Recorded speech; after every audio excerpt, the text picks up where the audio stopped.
오늘 읽은 본문 앞부분에 잠시 전 이해가 필요한 일들이 있었습니다. 누가복음 24장과 사도행전 1장을 보면 부활하신 예수님께서 승천하실 때 제자들에게 분부하신 것이 있습니다. 예루살렘을 떠나지 말라. 내가 너희들에게 약속한 그대로 아버지의 약속이신 그분이 오시기를 기다리라. 두려움 때문에 떠나고 싶고, 예수님 떠난 이후 외로움 때문에 있기 싫고, 억압받고 탄압받았던 지난날 추억 때문에 몸서리 쳐지는 그 예루살렘을 주님은 떠나지 말라 하셨습니다. 제자들은 예수님의 분부대로 다락방에 모여 함께 오직 기도하는 일에 전념하였는데, 오순절날이 되었을 때 약속하신 그분 성령께서 그들 위에 강림하셨습니다. 우리는 오순절이라고 하는 절기의 이름을 성령 강림절이라는 의미로 사용하지만, 신약 성경이 기록되던 그 시대의 오순절은 성령 강림절이 아니고 출애굽한 이후 지금까지 노예 노동자로서 배급받아 먹고 살던 생활이 청산되고 40년 동안 나그네 생활을 하면서 만나를 먹던, 하늘만 바라보던 생활 청산하고 약속의 땅에 들어가서 농사를 짓고 자신들이 땀 흘려 일한 대가로 거두는 대맥, 보리와 소맥, 밀을 추수하는 그 계절을 의미하는 명칭이었습니다. 보리 수확이 끝나는 마지막 절기는 밀 수확이 시작되는 첫 추수의 절기였습니다. 이 보리와 밀의 추수가 엇갈리는 바로 그 정점에 맥추절이라고 하는 오순절이 있었습니다. 그리고 유대인들의 전승에 의하면 출애굽을 기억하는 유월절 축제 안식일, 그 이후 7날을 7번씩 49일을 지나는 50일째 되는 날에 축제를 벌였기 때문에 77절이라고도 하고, 바로 그때 출애굽한 이후 시내산에서 모세를 통하여 하나님이 주신 율법을 받은 날이라고 믿었기 때문에 땅에서 얻은 곡식도 또 시내산에서 받은 율법도 모두 하나님이 주신 은혜의 선물임을 기억하는 절기였습니다. 오순절날이 이미 이르렀다는 표현은 우리에겐 약간 어색한 표현인데, 마침내 오순절 그날이 되었다, 이런 표현입니다. 그들의 기다림은 끝없는 기다림이 아니었습니다. 막연한 기다림이 아니었습니다. 마침내 그날이 왔다는 것입니다. 사랑하는 여러분, 우리가 인생을 살다 보면 앞이 보이지 않는 고난의 시기를 만날 때가 있습니다. 도무지 해결되지 않을 것 같은 고통이 닥쳐올 때가 있습니다. 그때도 기억하십시오. 끝이 있다는 사실을. 지금 내가 겪고 있는 고난은 끝이 아니라 과정일 뿐이라고. 그러면 마침내 오순절이 이른 것처럼 마침내 하나님께서 우리를 연단과 그리고 시련의 과정을 마치고 새로운 성숙한 삶을 시작할 수 있는 은혜의 날을 허락해 주실 것입니다. 오순절날이 이르렀다는 뜻은 땅의 모든 족속을 구원하는 세계적 영적 추수날이 시작되었고, 그 추수의 능력을 위로부터 주님께서 예고하셨고 하나님께서 약속하신 그 능력을 덧입는 그날이 왔다는 것입니다. 그래서 성령께서 강림하실 때 제일 먼저 바람과 같은 소리가 났다고 했어요. 그것도 급하고 강한 바람. 신구약 성경에 쓰여진 바람이란 말은 1차적으로는 공기의 흐름을 얘기하지만 의미로는 우리의 코와 우리의 목구멍을 드나든 호흡, 그 다음 목숨, 그 다음 영, 그 다음 성령을 의미하는 단어로 다양한 뜻을 가지고 있습니다. 그런데 오늘 성령께서 강림하실 때 1차적인 의미로 바람, 공기의 흐름과 같은 소리가 귀에 들렸다고 했습니다. 공기의 흐름이 있어야 이 땅의 모든 생명이 살아나는 것입니다. 저는 온실에서 식물을 기르거나 또 집안에서 화초를 기를 때 온도와 습도를 맞추고 햇볕을 적절하게 쏘여주면 잘 사는 줄 알았어요. 최근에 들은 얘기는 그것만 가지고는 생명이 살 수가 없답니다. 공기가 움직여야 된답니다. 그래서 비닐하우스나 혹은 집에서 식물을 많이 기를 때는 항상 창문을 열어놔야 되고, 추운 겨울이나 더운 여름 창문을 열어놓을 수 없을 때는 작은 선풍기를 틀어서 공기를 흐르게 해야 된다는 거죠. 그래야 산다는 거예요. 제가 저 바닷가 마을에서 목회할 때 들은 이야기인데, 우리 사람이 경험하기에 아주 좋은 그런 평화로운 날들이 여름 동안 계속되면 바다 농사가 다 망가진다는 거예요. 육지에서 모진 바람이 불고 엄청난 양의 비가 오고 홍수가 나서 강들이 범람하고 흙탕물이 쏜살같이 내려가는 육지에서 난리가 나야 그 물이 바다에 이르를 때 충분한 양의 바다에 영양분을 공급하고, 그 물이 강하게 내려와서 바닷물을 뒤집어 엎을 때 거기에서 김양식도 잘 되고 갖가지 어종들이 건강하게 자란다는 거예요. 만일 바람이 불지 않고 태풍이 오지 않고 물이 뒤집히지 않으면 그해 김양식도 그리고 어획량도 보장할 수 없다는 거죠.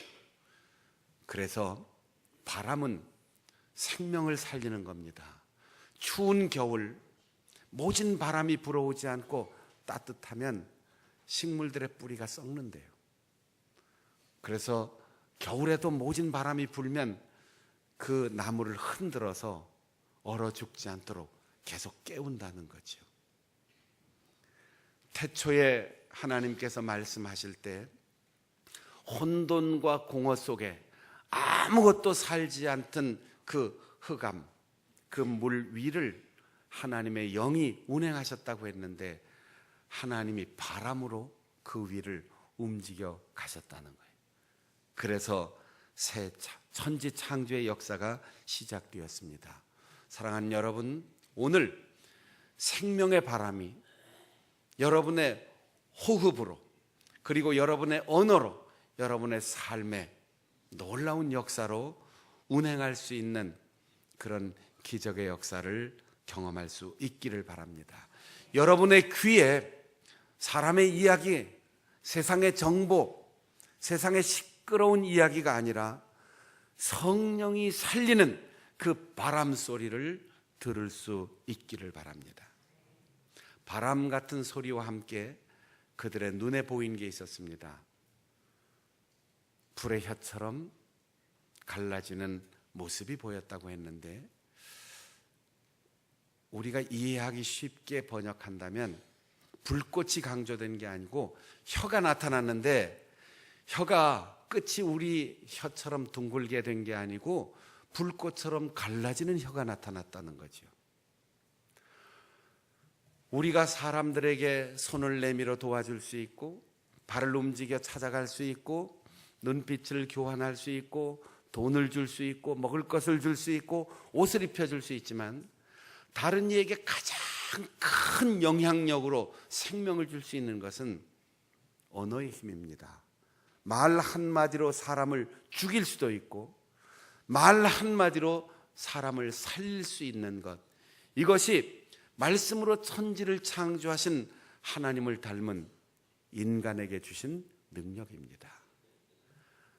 우리의 코, 우리의 목, 이곳을 통하여 움직이는 바람, 그것을 혀가 조절하여 때로는 아름다운 생명의 소리를 내기도 하고, 때로는 사람들의 가슴에 비수를 꽂고 사람들의 기를 죽이고 사람들의 의욕과 희망을 죽이는 악한 역할을 할 수도 있습니다.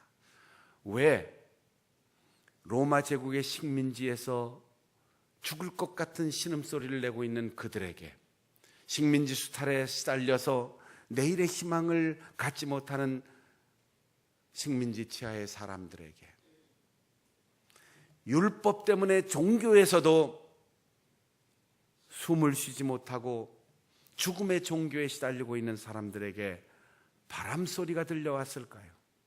혀가 불꽃처럼 갈라지는 모습이 보였을까요? 가장 중요한 것은 사람의 언어이기 때문입니다. 그 불꽃처럼 갈라지는 혀를 본 사람, 바람처럼 귀에 들려오는 그 소리를 들은 사람, 그들 모두가 한 사람도 예외 없이 성령의 충만함을 받았습니다.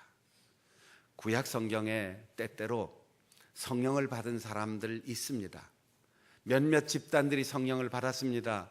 그래서 자기들만, 우리끼리만 은혜와 은사를 나누었지만 여기 120명이 한 사람도 예외 없이 다 성령의 충만함을 받았습니다. 사도라고 받은 것이 아닙니다. 남자라고 받은 것이 아닙니다. 지식이 있어서 받은 것이 아닙니다. 한 마음으로 같은 곳에서 약속을 믿고 다 같이 기도할 때 모두가 다 성령 충만의 은혜를 받은 것입니다. 오늘 성령의 이름으로 설립된 우리 성결교회 신자들, 성령 강림 주일에 이곳에 나온 여러분 모두가 한 사람도 예외 없이 성령의 충만함을 받을 수 있기를 축복합니다. 성령 충만은 그냥 지나가는 접촉이 아닙니다. 속에 흘러넘치도록 가득한 것이고, 겉으로는 거기에 푹 잠기는 것이고, 세포 사이사이마다 빠짐없이 빈틈없이 물들어서 온통 성령으로 살고 성령으로 죽기까지 성령의 운행을 따라서 살아가는 삶, 그것이 바로 성령 충만입니다. 공기의 흐름에 혀가 간섭하여 성령 충만한 언어로 하나님의 놀라운 일들을 말한 베드로를 비롯한 120명 모두가 다 하나님 역사의 주인공이 된 것처럼 우리 교회의 목회자든 장로님이든 권사님이든 집사님이든 새신자든 누구든 예외 없이 성령 충만하여 그 바람 소리를 내고 그 혀로 뜨거운 열정과 나 혼자의 말이 아니라 세계 각국의 언어로 갈라지는 혀처럼 적용되는 놀라운 언어의 기적으로 여러분 가는 곳마다 생명을 살리는 성령의 사람들이 될 수 있기를 바랍니다. 성령 충만하다고 자기의 감정을 얘기하지 않았습니다. 가끔 성경에 자신을 대입해서 생각해 보십시오. 내가 베드로라면 용기를 가지고 예루살렘 거리에 나가서 무슨 말을 할까? 우리 훌륭한 선생님을 왜 죽였냐 따져 묻고 싶을 거예요. 그분 다시 살아나셨다. 그러니까 너희들 이제 큰일 났어. 위협도 하고 싶을 거예요. 그러나 성령이 말하게 하심을 따라 베드로는 회개하고 주 예수를 믿으라. 너희들도 우리처럼 성령을 선물로 받을 것이다. 성령, 은혜, 구원 독점하는 것이 아니라 나누면 나눌수록 행복하고 나와 만나는 사람에게 가장 좋은 선물, 성령을 선물하고 구원을 선물하는 것입니다. 우리가 음악을 감상하기 위하여 좋은 오디오를 구입할 때 왜 그렇게 돈을 들이고 신경을 씁니까? 어떤 사람은 마이크를 바꿔보니까 마이크가 참 좋다. 며칠 지난 다음에 아이고 조금 부족해. 앰프를 바꿔요. 앰프를 바꿔놓고 참 소리가 좋다. 조금 있다가 스피커가 마음에 안 들어. 스피커를 또 바꿔요. 연결하는 선 하나까지도 신경 써서 바꿉니다. 왜 그럴까요? 가감 없이 잡음 없이 좋은 소리를 듣고 싶어서 그렇지요. 오디오에 정신이 뺏긴 사람들은 평생을 이거 갈다가 이거 바꾸다가 인생 다 보냅니다. 아무리 좋은 기계를 구입해도 예술의 전당이나 세종문화회관에 가서 실제로 연주하는 것을 들은 음과 똑같은 소리를 내는 기계는 없어요. 그러니까 평생 바꾸는 거죠. 그래서 제가 가까운 사람들에겐 그렇게 얘기합니다. 그 기계에 미치지 말고 음악에 미쳐라.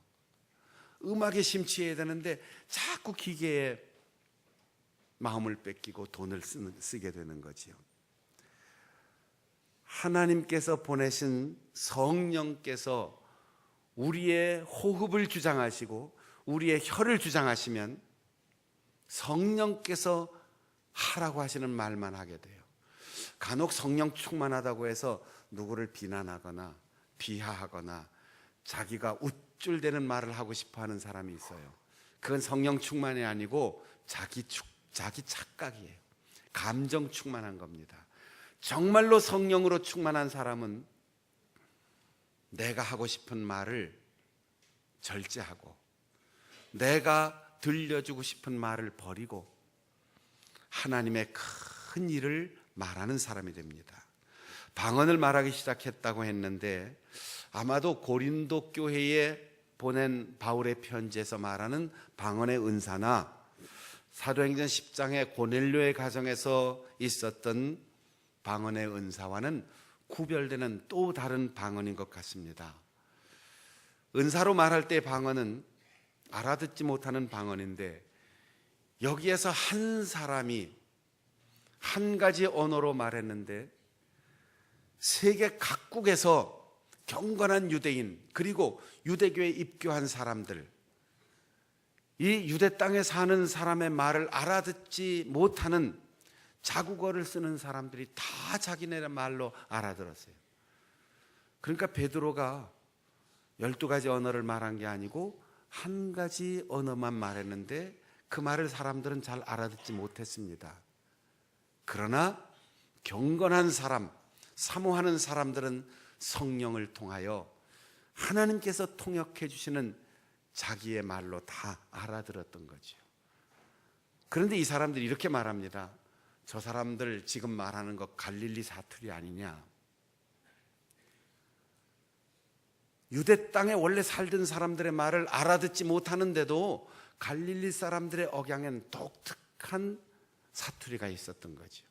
그래서 딱 들으니까 갈릴리 사투리인데 그런데 왜 우리말로 들리느냐? 여러분 잘 이해가 안 가시죠? 제가 우리나라 상황에 대입해서 말씀드릴게요. 남의 나라 말을 쓰는데 해외여행 중에 우리나라 사람들을 만나서 영어를 쓰는데 저 사람 어느 동네 사람인가 이게 딱 드러나는 사람들이 있어요. 경상도 사람들은 영어를 해도 경상도 사투리처럼 합니다. 그래서 우리가 아이고 오늘 스타일 구겼네 이럴 때 경상도 사람들은 이 서타일 꾸겼제 이렇게 얘기하거든요. 여러분들이 제 말을 듣고 박순영 목사는 충청도야 이럴 때 그건 제천이 고향이란 얘기가 아니에요. 거기에 다분한 의미가 달려있죠. 말이 느려, 답답해요. 그리고 왜 똑바로 말하지 않고 한 바퀴 돌려서 말해? 이게 충청도유 하는 말 속에 다 들려있어요. 다 들어있어요. 갈릴리 사람이지 이 말 속에 촌사람 배우지도 못하고 뭘 안다고 저렇게 떠들어대. 그런데 왜 외국어를 저렇게 잘하지? 이렇게 놀라운 소리를 듣는 거죠. 충청도 사람들이 말은 느려도 아주 경제적으로 빨리 잘합니다. 어떻게 빨리 해요? 되시오. 그러면 만족해도 되시오고, 기분 나빠도 되시오고, 알쏭달쏭해도 되시오. 그러니까 충청도 말은 많이 배울 필요도 없어요. 여러 가지 표현할 거 없습니다. 거시기 그러면 다 알아들어요. 충청도 가서 살려면 거시기하고 되시오 이것만 잘하면 5만 가지 경우에 다 의사소통이 됩니다. 갈릴리 사람인데 어떻게 우리가 알아듣는 말을 할 수 있을까? 성령은 소통하게 만듭니다. 남편과 아내가 같은 모국어를 쓰는데 왜 말이 안 통합니까? 아이고 답답해. 가슴을 치지 말고 기도하세요. 그리고 성령의 충만한 언어로 말하십시오. 내 말 하지 않고 성령이 말하게 하심을 따라 말하면 의사소통이 됩니다. 아이고 우리 남편 답답해. 아이고 자식들이 왜 부모의 말을 그렇게 못 알아듣지? 그거 고민할 필요 없습니다.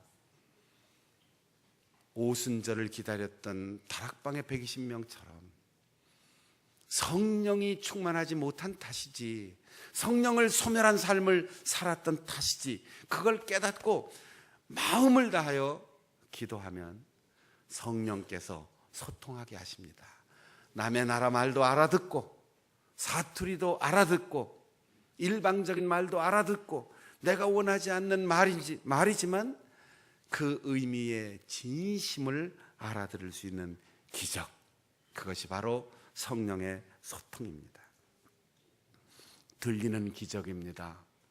말하는 것도 기적이지만 세계 각국 사람들이 다 자기 말로 알아듣는 놀라운 기적이 일어났습니다. 그런데 이 말을 들으면서 경건한 유대인과 유대교에 입교한 사람들은 다 알아들었지만 그렇지 않은 사람들은 술 취했군, 정신 나갔어, 미쳤네, 이렇게 표현했어요. 여러분, 내가 모국어로 말을 알아들어도 상대방이 말하는 게 정신 나간 소리로 들릴 때가 있어요. 미쳤잖아? 제정신인가? 이거 그 사람 정신 이상이냐고 묻지 말고 내가 지금 기도하는 마음으로 듣는지, 내가 지금 성령 충만한지 자신을 돌아봐야 돼요. 그렇지 않으면 다 술 취한 소리로 들리는 거지요. 정신없는 소리로 들리는 거지요. 성령께서 불꽃 모양의 혀로 바람 같은 소리, 그것도 그냥 산들바람이 아니에요. 급하고 강한 바람처럼 들렸다고 했습니다. 응급사태가 일어났습니다. 갑자기 쓰러져서 호흡이 멎은 사람이 있습니다. 그 사람이 심폐소생술을 통하여 새 생명을 얻을 때 산들바람 같은 호흡이 나오는 게 아니에요. 호흡이 멈춘 사람에게 산들바람처럼 부채질해서 살리는 게 아닙니다. 급하게 강하게 바람을 불어넣고 급하고 강한 바람 같은 소리가 나올 때 거기에 생명의 역사가 시작됩니다. 한국교회 다 썩었다고, 교회 지도자들이 다 썩었다고, 교회가 죽어간다고 걱정할 거 없습니다. 내가 살면 됩니다. 내가 기도하고 내가 성령 충만하면 내가 나와 만나는 사람을 살리고, 내가 아내를 살리고, 내가 남편을 살리고, 내가 자식을 살리고, 내가 우리 교회를 살리고, 우리 교회가 성령 충만한 교회가 되면 교단을 살리고 지역을 살리고 민족의 역사를 살릴 수 있습니다. 성령 강림절이 단순한 절기상의 날짜가 아니라 부활 이후 지금까지 끊임없이 기도하고 모이게 힘쓴 결과 오늘 함께 주 앞에 모여 있을 때 급하고 강한 바람 소리를 들을 수 있는 귀가 여러분에게 열릴 수 있기를 축원합니다. 여러분 마음속에 뜨거운 열정이 다시 살아나서 우리의 눈에 혀가 보이고 불꽃처럼 갈라지는 사명의 미래가 보여서 오늘부터 여기에서부터 소통의 역사가 일어나고 성령으로 새 생명을 살리는 놀라운 역사에 쓰임받는 우리 성도들이 되시기를 바랍니다. 기도하겠습니다. 통성으로